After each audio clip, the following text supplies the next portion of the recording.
Which version of Champlain are we going to see? Are we going to see the newfangled Champlain where it's dominated by scoping and smallies and there's no other way to win? Or are we going to get a little glimpse of Champlain in the past where we saw Seth Feider flipping boat docks, catching giants, milfoil, things like that, and having a mixed bag approach, much like when Brian Schmidt won? Because we kind of saw that in the Bass Nation qualifier just a couple weeks ago. So even though the MLF Invitationals and the MLF Toyota Series were won by smallmouth, we've had another 3-day tournament that was won by largemouth more recently. Let's talk about it and a whole lot more. 2 events left: fantasy fishing, Bassmaster.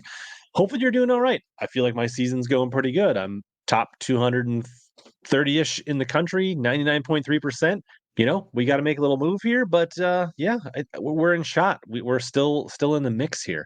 So we're going to kind of have some calculated chances, but we're not going to be super risky because we're in a good position now. You may want to take a few more dark horse picks if you're a little further back and try to make a big move here. If you're in the group Beat HellaBass and you want to make the move for the year-end chattyboys.com gift prize, then some of you got to play conservatively and stay the course, and others you got to make a move here. So the Beat HellaBass group is closed now for the final 2 events. So if you're not in, you're just gonna have to get ready for next year. But we can see leading the pack here, D Tsao hanging on, decent little lead here, but there's definitely some people in contention here. Big Fish 69 was the winner at Smith Lake with a great roster of over 1,300 points. Congratulations. If you haven't heard from me yet on any past winners, go ahead and drop me a comment in this video if you have not received your prize back. Terrain the Lake, Big Slim, M. Patterson, also great job. They both won prizes from chattyboys.com. If you're in the market for any electronics for your boat, accessories, trolling motors, shallow water anchors, go ahead and give chattyboys.com a look. Link down in the description and the pinned comment. It's a great way just to support the show, support the channel. Just check them out. Give the link a click. And if you end up buying something, use code HBFREE to save on free shipping. So I think this tournament will be won by smallmouth. I think we'll see some big largemouth early in the event. I think we'll see some mixed bag, maybe some largemouth make the top 10.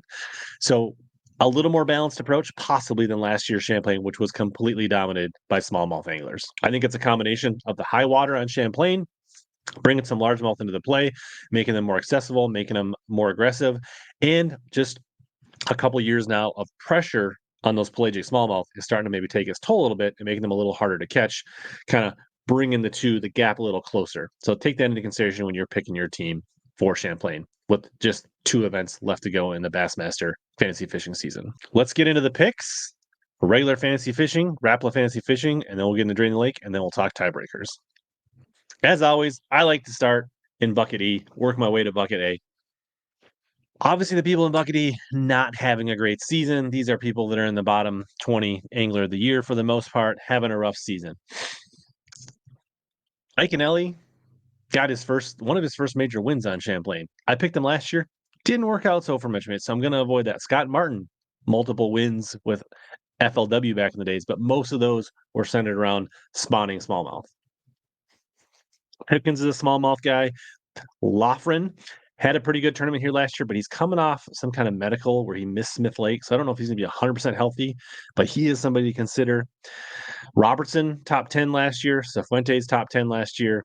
Both of them having really bad years, but both of them cashing checks at Smith Lake and having their best events of the year at Smith Lake. I'm going to go Cifuentes. I think the Cowboy gets back on track and at least makes a day 3 cut, which is solid points for Bucket E. But I do think he's got top 10 high-end potential. So I'm going with Cifuentes in Bucket E. If you need to make up some ground, then maybe look more at somebody like Ed Loughran or something like that in this group. Bucket D, Seth Feider's here. I always, for years, have been saying I think Seth Feider's going to get his first regular season Elite Series blue trophy over his head at Champlain. Picked him last year. He ran the mixed game. Didn't work out so well. Missed the cut. Had a pretty bad tournament for his standards, especially on Champlain. Now, I think he's a little smarter. He's coming off a good finish at the St. Clair Bassmaster Open. I think his scope game is in a better place. I'm sure he's smart enough to be watching these results. It'll be interesting to see if he focuses 100% on smallmouth or if he mixes in some of that old largemouth stuff because, 1 or 2 big green ones a day could make a big difference and propel a bag into the top 10. A lot of big names here. The Nation guy, Tim Doobie, He's from this area. He's actually got some success. So if you're looking for a dark horse guy, I think he could be good. Cole Sands might be a decent pick here if you're looking for a young Scopar who's had some good finishes this year. But you remember he forgot a fishing license, so he lost one day's catch on Murray. So that kind of dropped him. He'd probably normally be bucket C, catching fish for bucket C, but he's only got bucket D points. So that could be good. De Palma, no stranger to Champlain, but I'm going to go Brian Smith. California guy, top 10 here last year, finished the season really strong on the smallmouth swing, coming off a really good tournament at Smith Lake. Seems like spots smallmouth really fit Brian Smith, and we're gonna rock Brian Smith in bucket D. Bucket C, we got more notable smallmouth anglers like Jeff Gustafson here. Bob Downey, we've been kind of riding that train the last couple weeks. It's worked out good for us. Now he's up at bucket C. He's right knocking on the door of the Classic. He's been pretty solid on the northern swing. He hasn't shown like top 10 on Champlain yet, but I wouldn't put it past him. Palmer had a good tournament here last year. Matty Wong had a good tournament here last year, but I'm going Austin Felix. He's had a little bit of a rough year, inconsistent by his standards, but I think he also just got a tune up at St. Clair. I think he's going to be ready to rock. He's coming out with a new jig head for hanging minnows and things like that. So I'm going with the Sleepy Assassin, the Minnesota guy here. We're going Austin Felix in bucket C. All right, we got the Japanese Assassins here in bucket B. Last year's winner in this bucket. Both of them very strong on smallmouth suspending fish. Polnick, historically really good on Champlain, although had a rough event last year. If you're looking for a largemouth guy, John Cox, but I don't really like John Cox because Champlain is so big and so long. A lot of those largemouth are big runs. And if John Cox kind of gets off on the right foot, it's hard for him to recover and make a run back the other way. So he kind of has to like go all in an area. And if it works out, it's great. But like for him to make a fly on adjustment, that boat maybe limits him a little bit on Champlain, especially if the wind blows.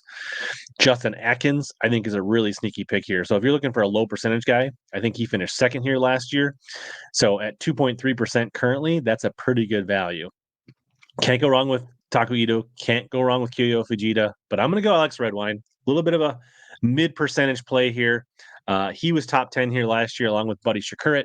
Seems to just be dialed in on these northern swings. He top 50'd and top 10 several of the northern swings last year. Cash a nice check at the St. Clair Open. Look for Redwine to have a big event here. And there's a lot of good options here in Bucket B. Bucket A, we got the Johnson boys, notorious smallmouth anglers. I'm sure they'll be ready for this event.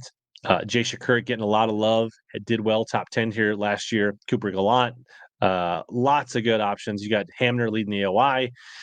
Kyle Patrick's from New York, but Kyle Patrick notably does not love smallmouth, prefers largemouth. So we'll see if that throws him a curveball in this event.